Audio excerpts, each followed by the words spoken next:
The boil water order continues in the South Bay. Some businesses are closed, but some businesses are making do. An F-18 Hornet fighter jet crashed in Myanmar. We'll have the latest on what the Marine Corps is saying.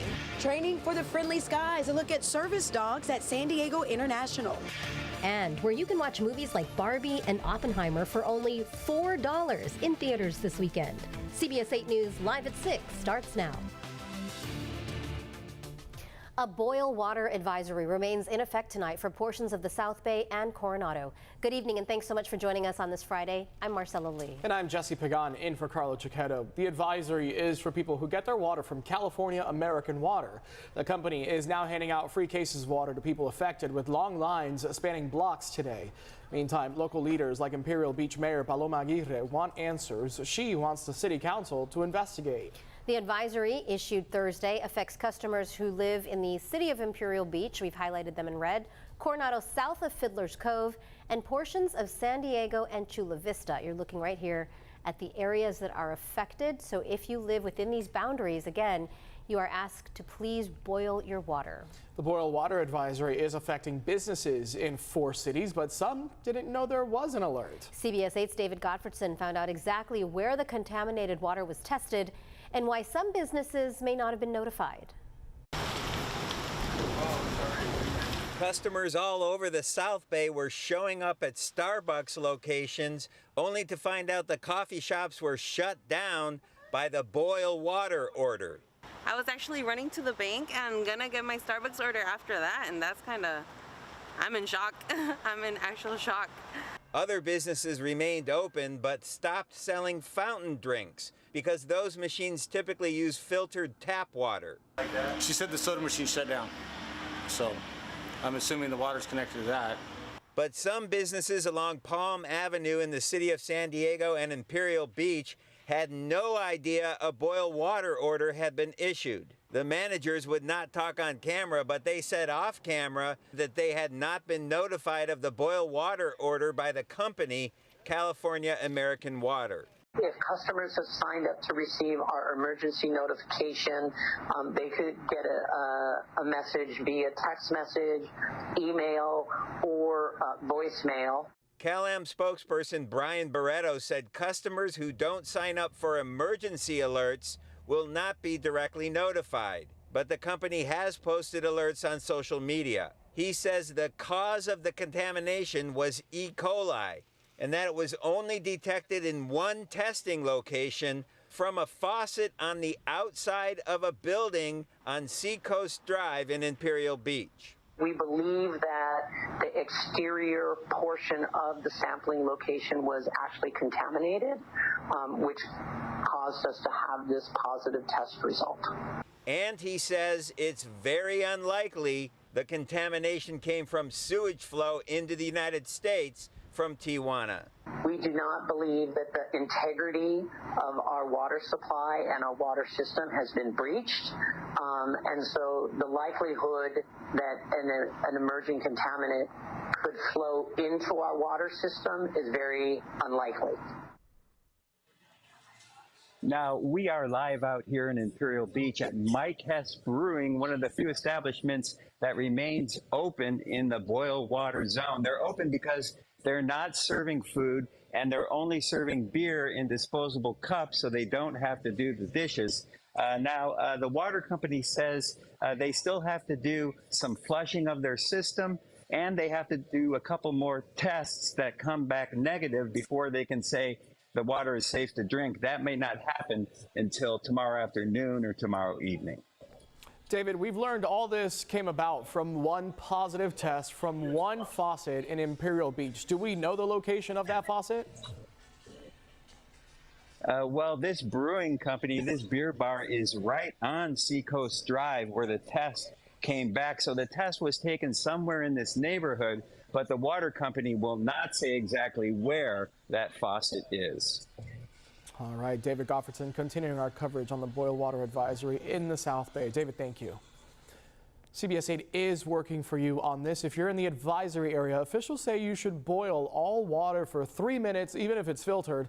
They say to use bottled water for drinking, brushing your teeth, and making food, and don't use water from appliances connected to your water line, like ice from your fridge. Tonight, the Marine Corps has confirmed the death of one of its own in an FA-18 Hornet fighter jet crash in Miramar. We have new details on where the aircraft was from and the message the Marine Corps has sent. CBS 8's Esmeralda Perez is live outside MCAS Miramar tonight with an update. Esmeralda? Search and rescue crews spent several hours both on air and on ground searching for the pilot. The FA-18 Hornet fighter jet, assigned to Marine All-Weather Fighter Attack Squadron 224, crashed close to midnight Thursday on the Marine Corps Air Station Miramar base, but was operating out of MCAS Miramar. The crash happened in a remote area east of Interstate 15 and South Scripps Ranch. An aviation expert we spoke with says it may take a while before we find out what caused this crash. There's usually many factors that go into creating a situation like this. Search and rescue crews were able to find the aircraft, but the search for the pilot took several hours. I'm sure they're looking at the crash site. They're looking to reconstruct the aircraft, as far as where everything is, the parts of the aircraft, where they landed, and to look for any type of any kind of evidence that would point to one conclusion or another. Late this morning, the Marine Corps confirmed the death of the pilot in a statement. With a heavy heart, our condolences go to the Marine's family during this time. End quote. He was the only person on board.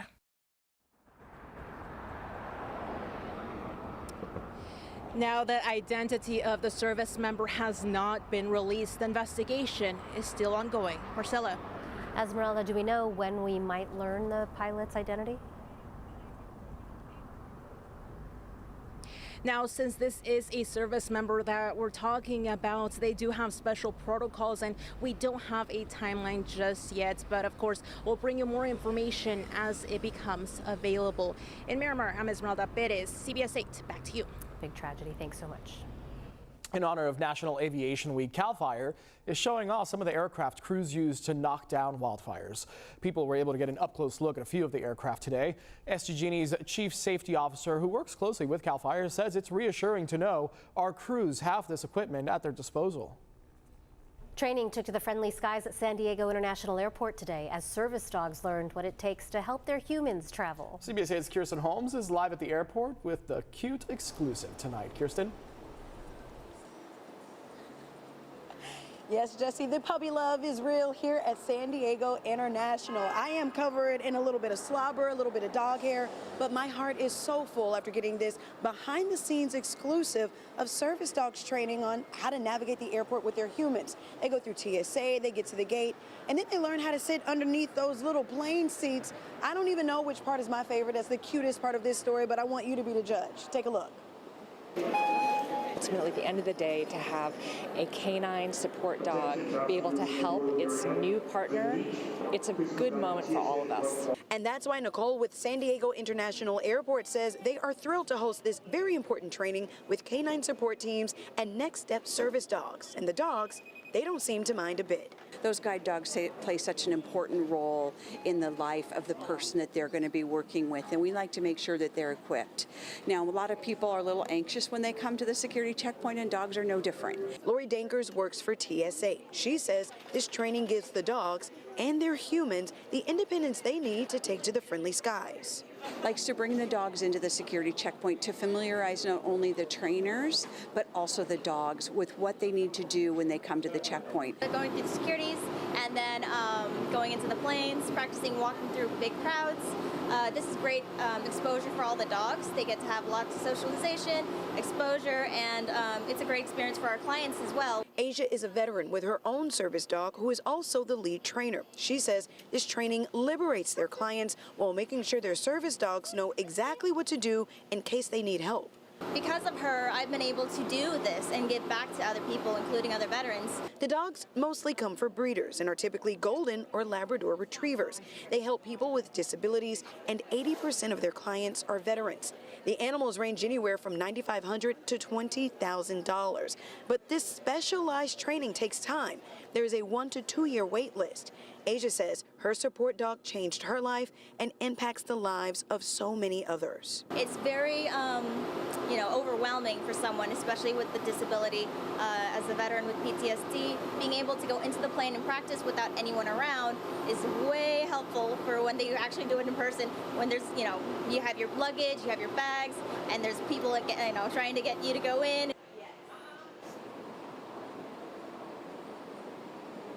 They do this training a couple times a year here at San Diego International Airport. Now today the training had about 5 dogs with their trainers, and these dogs are going to go to some of our most vulnerable in our community. They're specializing in psychiatric and mobility task work, bringing travel to their humans one paw at a time. Reporting live for CBS 8, I'm Kirsten Holmes. Back to you.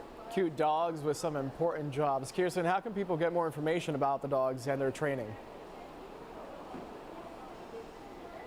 Yeah, okay, so you can go to caninesupportteams.org, but we've done the work for you. Just find this story on our website, cbs8.com, where we have posted a link. Jesse? All right, Kirsten Holmes live for us at San Diego International Airport. Kirsten, thank you. Those dogs were so cute, weren't they? All right, still ahead, where you can get a steep discount if you're heading to the movies this weekend. But first, what we're learning about an attack on the convicted killer of Cal Poly student Kristen Smart. Lots of sunshine in the forecast this weekend, talking about below seasonal temperatures just by a few degrees through Saturday. We start to warm up on Sunday and some heat alerts to talk about for Monday and Tuesday. Your complete forecast after the break.